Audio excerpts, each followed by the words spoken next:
کہ جب فواد چوہدری سے 2-3 مرتبہ میڈیا نے کوشش کی کہ گفتگو کریں، فواد چوہدری صاحب بات ٹال گئے اور گفتگو نہیں کی۔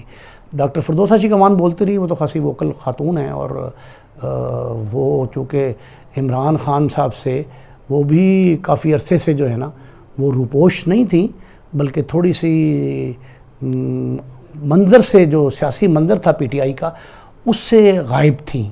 تو ان کو بھی آپ یہ نہیں کہہ سکتے، انہوں نے اعلان تو بھی کیا ہے لیکن وہ کافی عرصے سے جو ہے نا پارٹی سے ناراض دکھائی دے رہی تھیں۔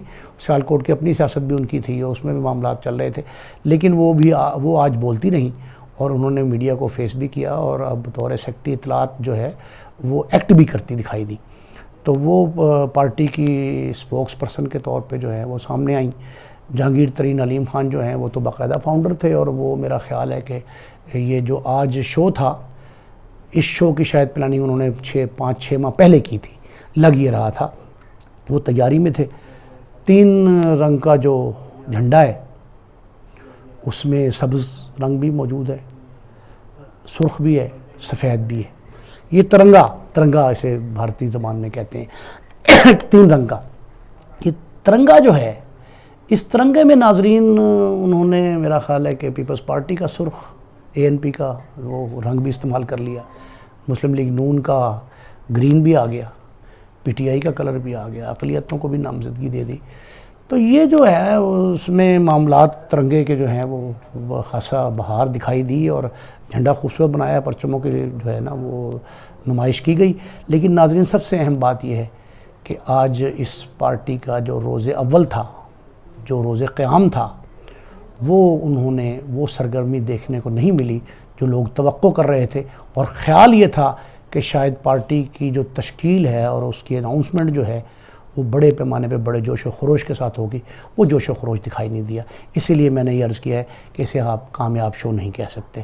دوسری اہم خبر عمران خان صاحب کی، وہ نیب کے پاس پیش ہوئے ہیں، اور تعدم گفتگو، جب میں آپ سے گفتگو کر رہا ہوں آپ سن رہے ہوں گے، تو اس وقت تک جو ہے عمران خان صاحب بھی وہیں موجود ہیں، کوئی فیصلہ نہیں ہوا۔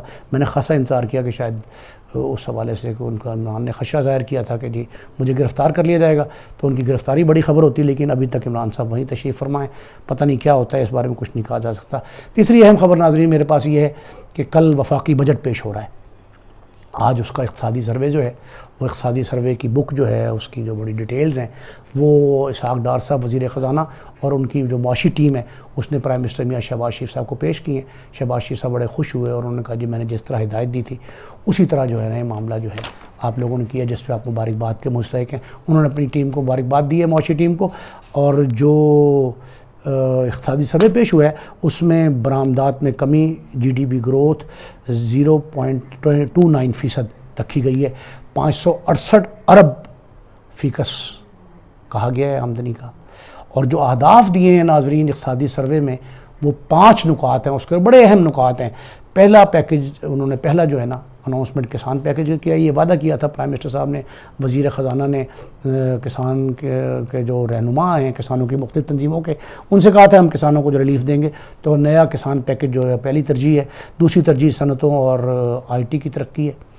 انفارمیشن ٹیکنالوجی کا میں نے گزشتہ روز آپ سے عرض کیا تھا 2 روز قبل کہ جی IT اور نوجوانوں کو جو ہے نا وہ ٹارگٹ کیا جا رہا ہے، اور وہ PTI سے نوجوانوں کو اکھاڑنے اور ان میں نفرت پیدا کرنے کے لیے اور اس طرف لانے کے لیے، مائل کرنے کے لیے نوجوانوں کو اور ان کے IT کے جو شعبے میں ہیں ان کو خاصا جو ہے اہمیت دی جا رہی ہے۔ یہ دوسری ترجیح ہے حکومت کی۔ اور اس بجٹ میں جو کل پیش ہوگا، تیسری ترجیح برآمدات ہے، چوتھی توانائی اور 5ویں ماحولیات ہے۔ یہ 5 اہداف جو دیے گئے ہیں بڑے اچھے ہیں، بڑے خوشائند ہیں، پرووائڈڈ کہ ان میں جو کل پتہ لگے گا کہ کتنا مختص کیا گیا ہے، فنڈز جو ہیں کتنی رقم رکھی گئی ہیں، اور ان کے اخراجات کیسے ہوں گے، اور کیسے یہ اصل بات ہی ہوتی ہے کہ جو آپ کے اہداف ہیں وہ حاصل کیسے کیے جاتے ہیں۔ تو یہ حاصل کرنے کا طریقہ کیا ہوگا۔ قومی ترقیاتی بجٹ جو ہے وہ 2709 ارب کا ہدف ہے، 2709 اس کا اہداف جو دیے گئے ہیں، اس کا ہدف دیا گیا ہے۔ اور اس میں جو ترقیاتی پروگرام ہیں وہ 11.50، صوبوں کا ترقیاتی پیکج 1559 اور PDSP جو ہے وہ 200 ارب کا 7300 ارب روپے کی ادائیگی ہیں۔ ناظرین یہ بہت بڑی رقم ہے، 7300 ارب کی ادائیگی کرنی ہے۔ ٹیکس کا جو ہدف ہے وہ 9200 ارب بتایا جا رہا ہے. 9200 ارب یہ فگر جو ہیں یہ یٹ ٹو بی کنفرم، کیونکہ صبح دیکھیں گے کیا ہوگا، لیکن میری جو مصدقہ اطلاعات ہیں اس کے مطابق ٹیسٹ ہدف جو ہے وہ 9200 ارب ہے. شرح نمو جو ہے وہ 3.5% ہے. مہنگائی کی شرح جو ہے نا 21% رہنے کا امکان ہے. یہ کہا جا رہا ہے کہ جو اگلے بجٹ میں مہنگائی کی شرح جو ہے وہ 21% رہے گی. مہنگائی نے بہت تنگ کیا ہے عوام کو، اور آپ نے یہ دیکھا کہ جو اس سال رواں ہے اس میں تو یہ جون کے 6 ماہ جو ہیں اس میں مہنگائی نے تو کمر توڑ دی ہے لوگوں کی، اور بار بار کہنے کے باوجود ریئلٹی سٹور پہ بھی ہم جو ہے وہ اشیاء صرف سستی نہیں کر سکے، وہاں بھی ریٹ وہی رہے آج تک تو وہی ہیں. اور جو صبح آمدہ بجٹ جو ہے وہ 2023-2024 کے لیے عوام پر 700 ارب کے نئے ٹیکس لگائے جا رہے ہیں. اور ناظرین اس میں ایک بات بڑی ذہن میں رہنی چاہیے ہمارے کہ 560 ارب جو ہے اس کا منی بجٹ میں ٹیکس لگائے جا چکے ہیں. جو منی بجٹ اس گورنمنٹ نے پیش کیا تھا اس میں 560 ارب کے نئے ٹیکس لگ چکے تھے. تو ایسی صورت میں جو ہے یہ بجٹ صبح آئے گا.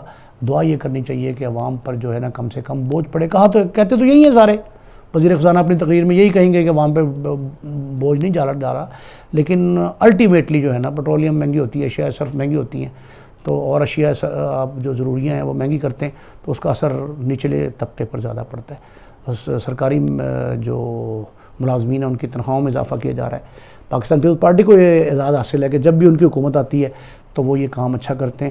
تو وہ بھی سنا یہ ہے کہ ان کی مشاورت سے یہ ہوا ہے، یہ پی ڈی ایم کی حکومت میں جو اتحادی ہیں ان سب نے بجٹ کی جو اپروول دی ہے نا وہ اسی وجہ سے دی ہے. صبح اسمبلی میں پیش ہوگا تو میرا خیال ہے کہ ایک بات ذہن نشین رہنی چاہیے کہ اسے عوامی امنگوں کا ترجمان بجٹ ہونا چاہیے.